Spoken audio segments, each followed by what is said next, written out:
फिर next topic हम देखते हैं जो कि लास्ट टॉपिक है, ग्रोथ ऑफ नेशनल एजुकेशन। किस तरह से नेशनल एजुकेशन की ग्रोथ हुई।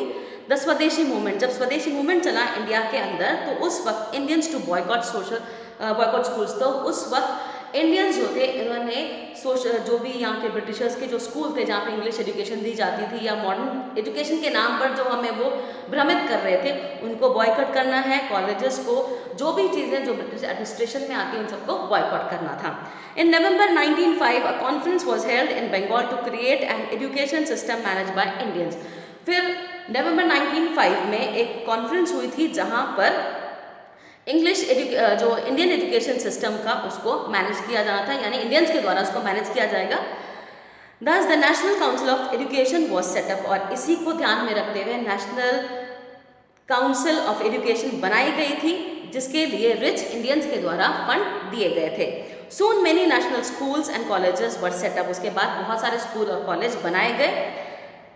In its Calcutta session in 1906, the Indian National Congress also encouraged the opening of indigenous educational institutions throughout the country. उसके बाद 1906 के अंदर जब कैलकाटा सेशन हुआ तो उस वक्त इंडियन नेशनल कांग्रेस ने एनकरेज करा इंडियंस को कि अपने अपने एरियाज़ में हमारे जो एजुकेशन सिस्टम है उसको अपनाओ, उसको बढ़ाओ, आगे स्कूल्स कॉलेजेस खोलो अपने लोगों के लिए, ताकि हम उधर की तरफ ना जाकर यहाँ पर ही हमें एजुकेशन मिल जाए। Though the British paved the way for modern education in India for their own self-interest, हालांकि अंग्रेज़ों ने खुद अपने इंटरेस्ट के लिए इंडिया में मॉडर्न एजुकेशन सिस्टम चलाया था, लेकिन it help in spreading awareness and enlightenment. इस सिस्टम की वजह से जागरूकता आई, लोग जो थे वो थोड़ा और वाइड लेवल पे सोचने में कामयाब रहे, and soon became the main reason for the emergence of the Indian national movement. और यहीं से इंडियन नेशनल मूवमेंट के लिए भी हमको इस सिस्टम से मदद मिली, क्योंकि जैसे हम बात करते हैं सती प्रथा की है या चाइल्ड मैरिज है या गर्ल एजुकेशन को लेकर हो गया, विडो रीमैरिज को लेकर हो गया, तो ये सारी जो बुरी प्रथाएं थी, जो सोशल एविल्स थे, इनको रिमूव करने में कहीं ना कहीं मॉडर्न एजुकेशन ने हेल्प करी है।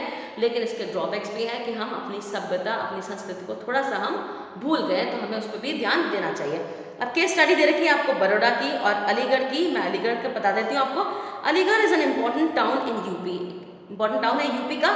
अलीगढ़ मुस्लिम यूनिवर्सिटी जो है वो आपकी 1920 में बनाई गई थी, और यहाँ पे काफ़ी सारे मुस्लिम लीडर्स जैसे Hidayatullah Khan and sir Syed Ahmad Khan felt that Islam should be interpreted and brought in conformity with modern science and philosophy. इनका भी मानना था कि इस्लाम टीचिंग के अंदर कुछ मॉडर्निज्म लाने की ज़रूरत है, मॉडर्न साइंस और फिलोसफी इंट्रोड्यूस करने की ज़रूरत है। They encourage Muslims to receive modern education, इसीलिए उन्होंने मुस्लिम्स को एनकरेज करा कि आप मॉडर्न एजुकेशन लो एंड एंटर ब्रिटिश सर्विसेज, और ब्रिटिशर्स की सर्विस को एंटर भी करो।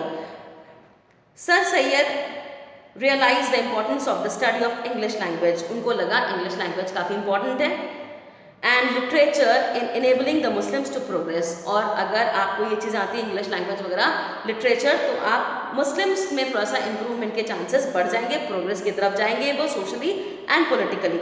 With this initiative, the Mohammedan Anglo-Oriental College was founded, और इसी इनिशिएटिव को पूरा करने के लिए, इसी टारगेट को पूरा करने के लिए इनिशिएटिव लिया गया मोहम्मदन एंग्लो ओरिएंटल कॉलेज, जो कि अलीगढ़ में 1875 में फाउंड किया गया। This was done with the view to combine the western system. इसके पीछे टारगेट था western system of education with Islamic values, इनको इनकॉर्पोरेट करके इंट्रोड्यूस करना। Soon this college became Aligarh Muslim university, और बाद में फिर ये अलीगढ़ मुस्लिम यूनिवर्सिटी के तौर पे जाना गया। Thus the movement of reform started by sir Syed came to be known as Aligarh movement. अब क्योंकि ये सर सैयद ने स्टार्ट किया था मूवमेंट, तो इसको अलीगढ़ मूवमेंट नाम दिया गया। The Aligarh Muslim University became a breeding ground of new trends in the political, social and cultural life of Muslims। यहीं से एक ये ब्रीडिंग ग्राउंड बन गया था मुस्लिम्स में एक नई तरह की पॉलिटिकल, सोशल और कल्चरल लाइफ का। The first chancellor of Aligarh Muslim university was a women.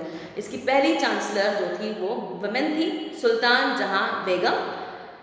This university soon open engineering and medical colleges. उसके बाद इनके इस यूनिवर्सिटी के इंजीनियरिंग और मेडिकल कॉलेजेस भी खुले। It has contributed greatly towards the shaping the history of our country, और उसके बाद इंडियन हिस्ट्री को शेप करने में भी इस यूनिवर्सिटी का काफ़ी बड़ा योगदान है।